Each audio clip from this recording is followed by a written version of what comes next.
Welcome back guys to Pokemon Ruby Destiny, Love of Guardians, and today's episode is going to be post-commentary sped up because there really is nothing happening. Actually, I said I wanted to do the water Pokemon contest, but I actually tried it out off screen and there was really nothing interesting to catch. Level 5 to 15 Pokemon like Magikarp and Buizel and everything I don't need.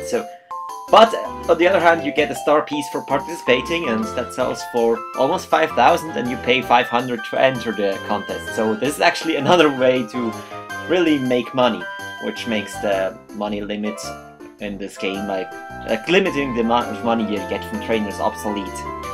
So now I'm pretty much going to show you one part of Mineral Cave. It's the part that is around the Oceanshine City. Like, the girl that was blocking the entrance back there at Oceanshine City is now gone, so you can enter there. And there really, in this part of Mineral Cave, there is not much to do. There are some hidden items, and there is one hidden place that I will eventually get to. But other than that, there is really nothing in here.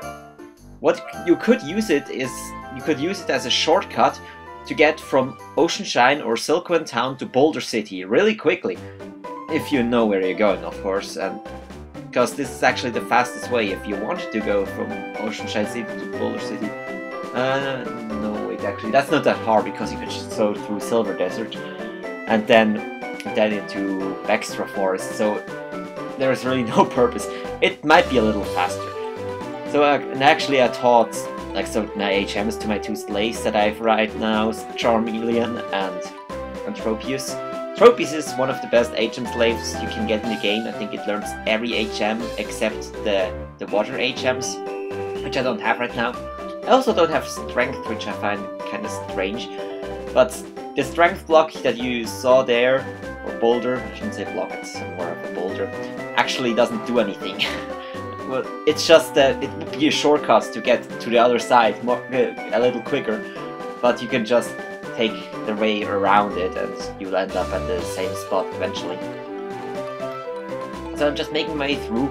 I'm like going it in systematic order, like the first ladder I see, then I go to the then I'll get into a dead end and then into another one. And I think this is the one on the short. This is the exit at Fortune Valley South that is right next to Boulder City. So if you wanted to take this shortcut, well, go ahead. But now I'm going to head to the destination that is probably the most interesting, but there's nothing going on right here. But I'm pretty sure this is going to be of some mild importance later on. From here on, it's just a straightforward path. Really nothing going on, just boulders to smash and random battles to encounter. Oh, this is the other reason I don't recommend this shortcut, because there are so many random battles that you will run into. In the other routes, you could have just, at least not every route has that's shit what I'm talking about. What I mean is not every route has so much grass in it, so you can avoid more random battles, but in this cave there is really no way to avoid this. Okay, I'm here, and, well, here's a Keldeo. That's it. And I can't do anything about that. So, next we are actually going to go to Guardia Town and then head north into what is this guy called again? Green Valley or something like that. I forgot what the name is. And now we have Surf. We get access to a whole new area that we couldn't get before. So first of all, you have to get through this rather annoying wild battles. That's another reason why I just sped this part up like crazy. Because, well, there is really nothing to talk about. The only thing that I'm doing here is going through the map, surfing around, and eventually there are going to be some trainer battles. And some, well, it's not really a story. Yeah, it'll be important later on, you'll see. First of all, we can pick up this item that is around there. Most of the items that we get here are really good. Like, I think Revive is like the weakest item that we get there. The other one has like Hyper Potions, Max Revives, full Restores, Max Ethers. Yeah, a lot of really good things. And TMs. And well, I actually forgot to check out what those TMs are, but I remember seeing and watching a video from someone who played it. He was just about as far in the game as I'm right now, and he picked up those items, and I think the one TM he showed was like a really overpowered move. Let's just say that. You think Fire Blast was the most powerful fire move? Well then, this TM will prove you wrong. It's obscene. Some of these TMs are really obscene. And the weird thing is that they have like the same numbers as rather weak TMs. I think there's like TM7, that is Hail, one of the worst TMs in the game. And there's like one for Thief, which is useless most of the time. I'll go over that later. Here is actually the Heva League, which is pretty much Elite 4. So, another good reason to come here is to register the thing on your map, so you can fly there later once you get the ability to fly, which I hope you will get soon. And here there are actually some trainer battles. And another reason I want to speed this up is because all of these trainers have 3 super potions, and they will use them. So this is just the first example. He has the Skarmory. I can do 50%, a little less than 50% to it. And well, I could have just switched to Element to 1-hit KO it with Shockwave, but I wanted to give some more experience to Ubit and Sprinify, because they are a little behind. Well, mainly because Element and Frozzle have been so useful against the past few gym leaders. Like, those two pretty much soloed all the gym leaders together. Either Frozzle with like a sweep with Frostbite,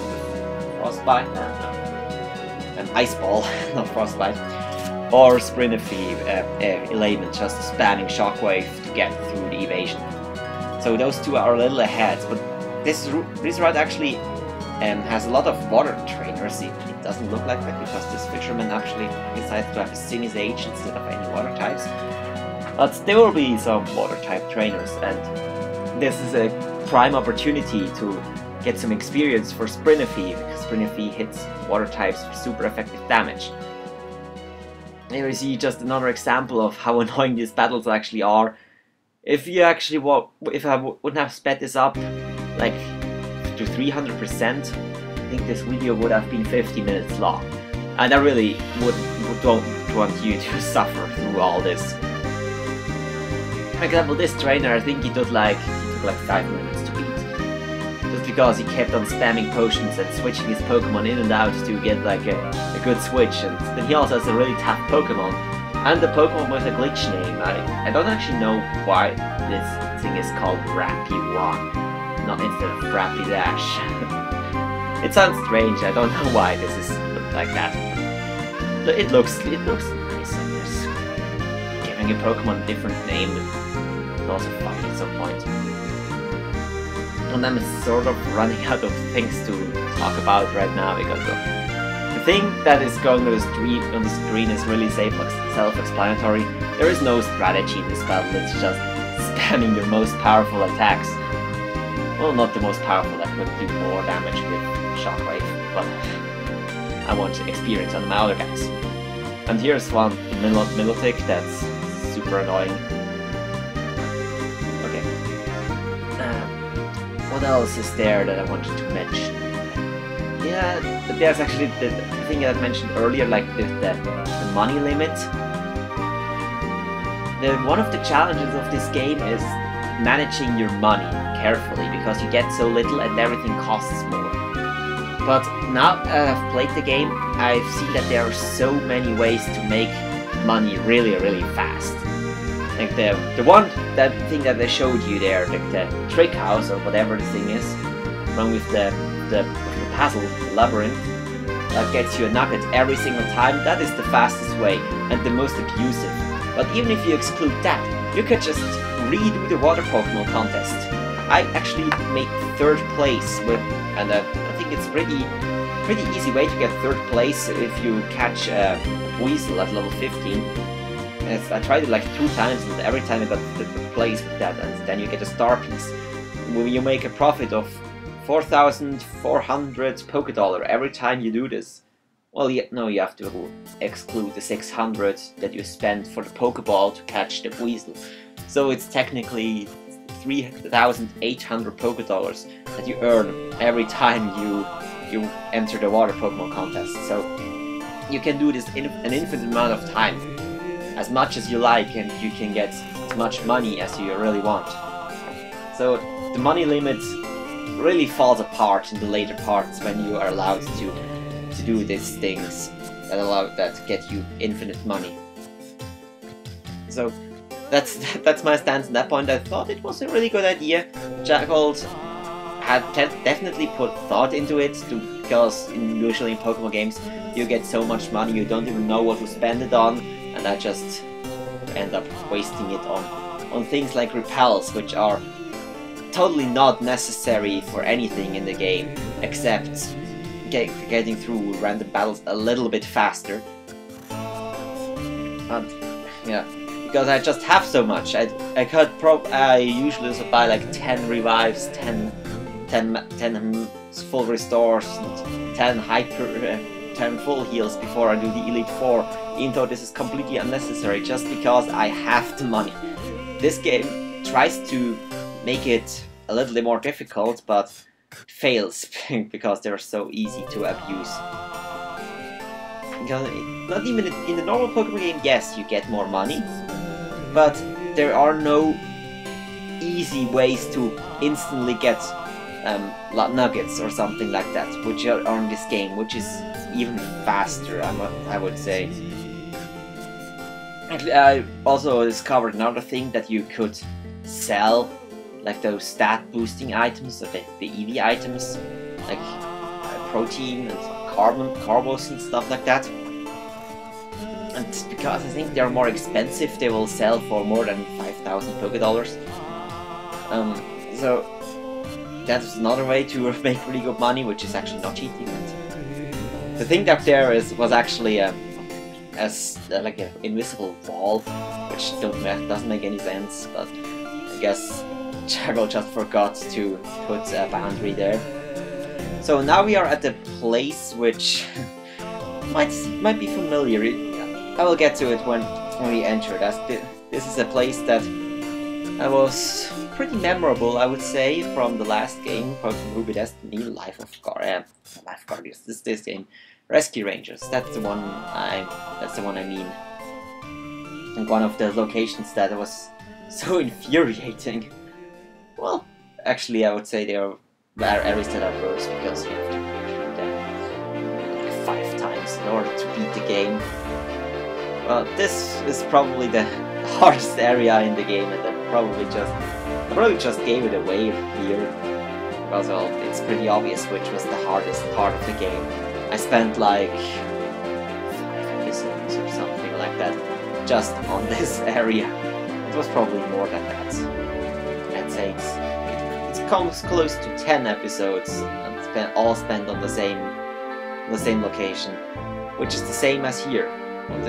That's another hint that they are like two different universes, but that they have the same locations. The Tower of Fate, but still, there's really nothing you can do about there. There is this Jason guy, the Explorer. I don't know if he's any meaning. I don't think we have seen him until now. Maybe he's no, I don't think he's a reference to Jagold, because Jagold is this imaginary ghost. Also, I'm kind of running low on inventory space right now, so I decided to just waste all those EV items. I could sell them. I didn't think of that until after I used them, that I could just sell them for a high profit, because money is so important. At least it used to be very important before there were all these broken mechanics to raise money so quickly. So that would probably be the better choice if you're not going to abuse any of those opportunities given to you to raise that more money. And yeah, another example for just boring as hell combat.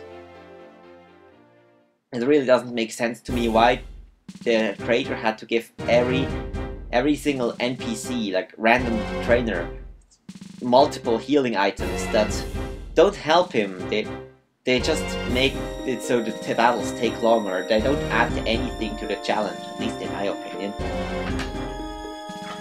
Well, usually you will do around 50% or sometimes even more than that, and then the potion really doesn't do anything, it just wastes time. If they use potion to keep Pokemon alive longer, I don't really mind that. That would make sense, I would do the same thing, but if it's just there to waste your time, like it's doing here, look, the trainer is not accomplishing anything by using the potions. Just wasting my PP and my patience. I think this is the last trainer on this route. After that we are, I don't know, you probably already saw where we are. We are actually just north of Silkwind town. This was another area that was previously inaccessible because we didn't have to fly, but now we can. So we just made a tour pretty much around the world, from Greenleaf, north of Guardia town, over to the Pokemon, to the Heva League, and then back down to Silkwind town. And so here we are back, and I think they forgot to battle this Pokemon girl, or whatever the training class is called. This is level 10 Pikachu, way too under leveled for my team right now. So I think that pretty much covers it. This episode was just to do all the side quests that are accessible now. So I hope you all enjoyed this episode, and I see you all next time when we get to Rintertown. Goodbye everyone.